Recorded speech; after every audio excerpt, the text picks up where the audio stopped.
Hello students, मैं AP Loni आपका Loni classes में स्वागत करता हूं।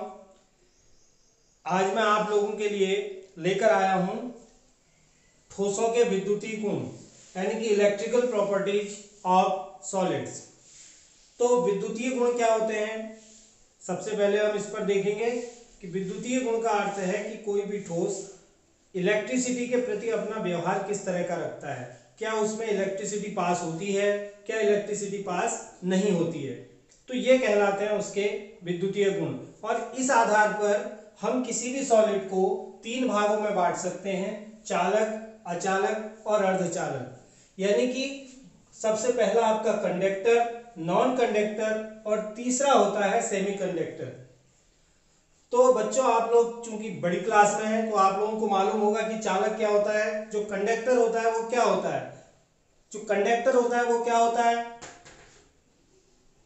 जिसमें इलेक्ट्रिसिटी बहुत इजीली, बहुत आसानी से जो होती है बहती है यानी कि पास होती है, उसको हम कहते हैं चालक यानी कि कंडक्टर। दूसरा आपका कुचालक है, यानी कि जिसमें इलेक्ट्रिसिटी पास नहीं होती है। और तीसरा है अर्धचालक, जिसमें इलेक्ट्रिसिटी आंशिक रूप से जो होती है, जनरली बहुत तेज नहीं बहती है बट बहती है, उसको कहते हैं सेमीकंडक्टर यानी कि अर्धचालक। अर्धचालक इन दोनों के मध्य का होता है। तो सबसे पहले ये बहुत साधारण सी बात थी। अब दूसरा आते हैं इसकी चालकता परास पर, जिस आधार पर हम कहते हैं कि ये चालक है, ये अचालक है या ये अर्धचालक है। तो चालकता परास, सबसे पहले जो चालक आपका आता है इसकी चालकता परास है 10⁻⁴ से 7 तक, और इसकी है -20 से -10 तक, और इसकी है -6 से 10⁻⁴ तक। तो ये इनकी चालकता परास है। तो सबसे जो चालक है यानी कि सबसे अच्छा चालक आपको पता है कौन सा होता है, सबसे अच्छा चालक होता है सिल्वर, Ag। सिल्वर की चालकता सबसे अधिक होती है, जिसकी जो कंडक्टिविटी की जो परास है वो होती है 10⁻⁷ ओम -1 मीटर -1। ये इसकी चालकता परास होती है और ये सबसे अच्छा कंडक्टर होता है, सबसे अच्छी चालकता इसकी होती है। इसके कुछ एग्जाम्पल हम और भी देख सकते हैं, जैसे एग्जाम्पल में जैसे लोहा है, आयरन, सिल्वर हो गया। इसी तरह से बहुत सारी धातुएं जो हम जनरली यूज करते हैं, इसके सब एग्जाम्पल होते हैं।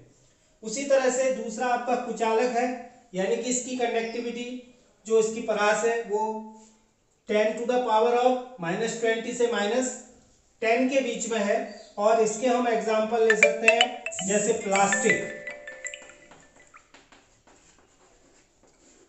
जैसे सल्फर, इस तरह की बहुत सी धातु या अधातु इसकी एग्जाम्पल हो सकते हैं। सेमीकंडक्टर जो इनके बीच में होते हैं 0 केल्विन टेम्परेचर पर, इसमें जो कंडक्टिविटी होती है, जो इसकी चालकता होती है वो निल होती है, यानी कि ये बिल्कुल चालक नहीं होता है। और जैसे टेम्परेचर हम इसका इंक्रीज करते हैं, बढ़ाते हैं, तो इसकी कंडक्टिविटी बढ़ती है, इसकी चालकता बढ़ती है। यानी कि जो अर्धचालक होते हैं इनकी चालकता टेम्परेचर को बढ़ाने पर बढ़ती है। 0 केल्विन पर इसकी चालकता निल होती है, यानी कि चालक नहीं होते हैं। तो इसके एग्जाम्पल जैसे हम सिलिकॉन ले लेते हैं, जैसे जर्मेनियम ले लेते हैं, ये इसके प्रमुख एग्जाम्पल है जो क्या कहलाते हैं, अर्धचालक कहलाते हैं। तो अब हम इसके बाद इसमें देखते हैं बैंड सिद्धांत के आधार पर हम इनको दोबारा से क्लासिफाई करेंगे। तो बैंड सिद्धांत के आधार पर भी ये तीन प्रकार, आणविक ऑर्बिटल जो होते हैं, आणविक कक्षक जो होते हैं, उनकी ऊर्जा का जो डिफरेंस होता है बहुत ही थोड़ा होता है, यानी कि बहुत ही न्यूनतम होता है। तो जिसके कारण वे जो होते हैं क्या होते हैं, आपस में बहुत नजदीक होते हैं। और जो ऑर्बिटल भरे रहते हैं और थोड़े ऑर्बिटल उसके अंदर में ऐसे होते हैं जो खाली रहते हैं, तो वो इस तरह से संयोजित हो जाते हैं कि एक ऑर्बिटल जिसमें इलेक्ट्रॉन भरे हुए हैं वो नीचे की ओर आ जाता है, और जिस ऑर्बिटल में इलेक्ट्रॉन नहीं होते हैं यानी कि ये रिक्त होता है, इसका नाम भी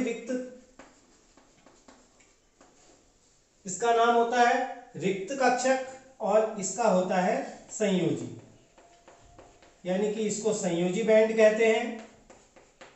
और इसको रिक्त बैंड कहा जाता है। आप समझे होंगे। और ये जो बीच का स्थान होता है इसको हम कहते हैं निषिद्ध क्षेत्र, यानी कि रिक्त क्षेत्र हुआ। निषिद्ध क्षेत्र का अर्थ है जहां पर इलेक्ट्रॉन गमन नहीं कर पा रहे हैं वो क्षेत्र, यानी कि इन दो के बीच का, रिक्त बैंड और संयोजी बैंड के बीच का जो स्थान होता है उसको हम निषिद्ध क्षेत्र कहते हैं। हम जानते हैं धारा प्रवाहित होने के लिए सिर्फ एक चीज जिम्मेदार होती है, इलेक्ट्रॉनों का प्रवाह या आयनों का प्रवाह। या तो आयनों के कारण इलेक्ट्रिसिटी बहती है या इलेक्ट्रॉनों के कारण इलेक्ट्रिसिटी बहती है। तो इस आधार पर, यानी कि दोबारा से एक बार इसको समझते हैं कि बैंड क्या चीज होते हैं। जो आणविक कक्षक होते हैं, आणविक कक्षकों की ऊर्जा का अंतर बहुत कम होता है, इसलिए वो काफी नजदीक होते हैं। जो भरे हुए कक्षक होते हैं वो संयोजी बैंड कहलाते हैं, और जो कक्षक रिक्त रहते हैं उनको हम रिक्त बैंड कहते हैं। तो ये इस तरह से एक संरचना बना लेते हैं जिसको हम पूरा बैंड कहते हैं, या इसको बैंड सिद्धांत कहते हैं। तो इस आधार पर इसमें इलेक्ट्रॉन होते हैं। सामान्य रूप से अगर हम समझें इसको, यदि इसमें से इलेक्ट्रॉन यहां आसानी से जा रहे हैं, इलेक्ट्रॉन संयोजी बैंड से रिक्त बैंड में पहुंच रहे हैं, तो इसका मतलब इसमें इलेक्ट्रिसिटी बहुत इजीली बहेगी, बहुत आसानी से इलेक्ट्रिसिटी इसमें प्रवाहित होगी। अगर यहां से इलेक्ट्रॉन यहां नहीं जा पा रहे हैं किसी कारण से, इस डिस्टेंस के दूर होने के कारण या अन्य कारण से इलेक्ट्रॉन नहीं जा पा रहे हैं, या तो वो 101% क्या होगा, अचालक होगा, क्योंकि इलेक्ट्रॉनों का प्रवाह नहीं हो पा रहा है। तो ऐसी कंडीशन में हम इसको 3 कैटेगरी में इसके हिसाब से डिवाइड करते हैं। तो सबसे पहले आता है हमारा चालक। तो चालक की जो सिचुएशन होती है उसमें रिक्त बैंड और संयोजी बैंड आपस में एक दूसरे को ओवरलैप करते हैं। तो यहां पर ये हमारा संयोजी बैंड है जिसमें बहुत सारे इलेक्ट्रॉन्स हैं। हम इसको ऐसे दिखा सकते हैं, या इसको सीधे ऐसे दिखा दीजिए। ये संयोजी बैंड है, संयोजी बैंड, और ये रिक्त बैंड है।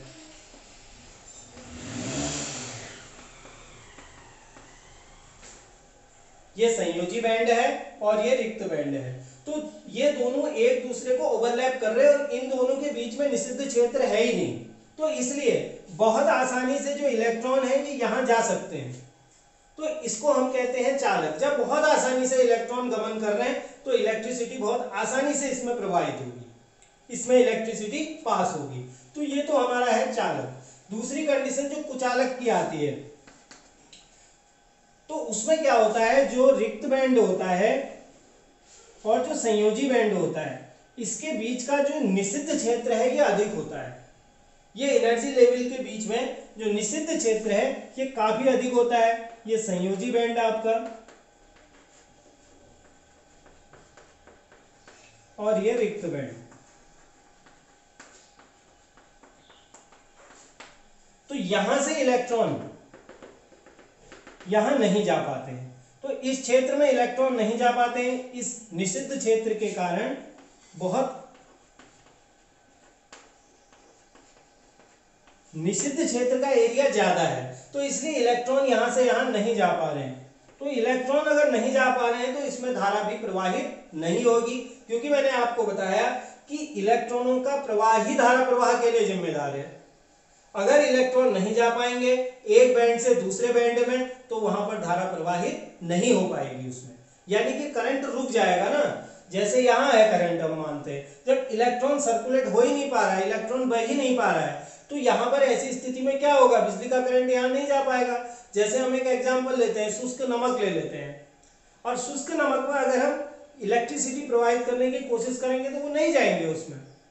क्यों नहीं जाएंगे, क्योंकि अगर Na के ऊपर प्लस चार्ज है और Cl के ऊपर नेगेटिव चार्ज है, लेकिन वो बॉन्डेड है, बंधे हुए हैं, तो वो इलेक्ट्रिसिटी प्रवाहित नहीं करेंगे। वही सेम कंडीशन यहाँ हो गई। अब इलेक्ट्रॉन मूवमेंट नहीं कर पा रहा, और वहां भी NaCl के केस में भी जो है इलेक्ट्रॉन मूवमेंट नहीं कर रहा था। तो ऐसी स्थिति में इसमें विद्युत धारा प्रवाहित नहीं होगी, और इसको हम क्या बोलते हैं, अचालक या इंसुलेटर भी इसको बोला जाता है, यानी कि कुचालक भी कहते हैं।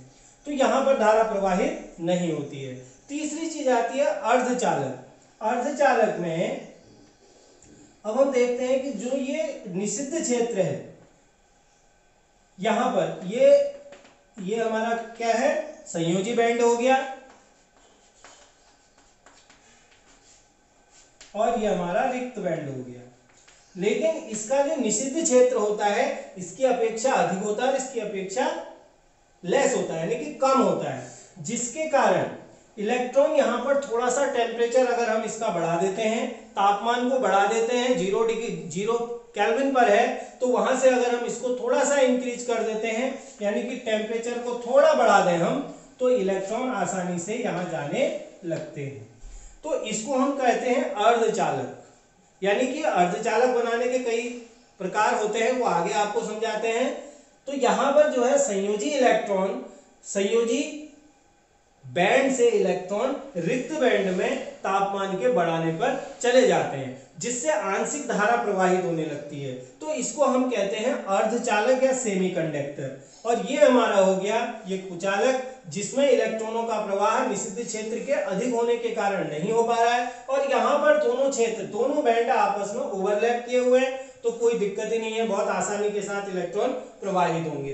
तो इसको हम कहते हैं बैंड सिद्धांत। तो यह है बैंड सिद्धांत के आधार पर बैंड सिद्धांत के आधार पर इनके बीच का डिफरेंस है। बैंड सिद्धांत के आधार पर इनके बीच का डिफरेंस है। बहुत इंपॉर्टेंट है, ये पेपर में आता है आप लोगों का, और बहुत इजी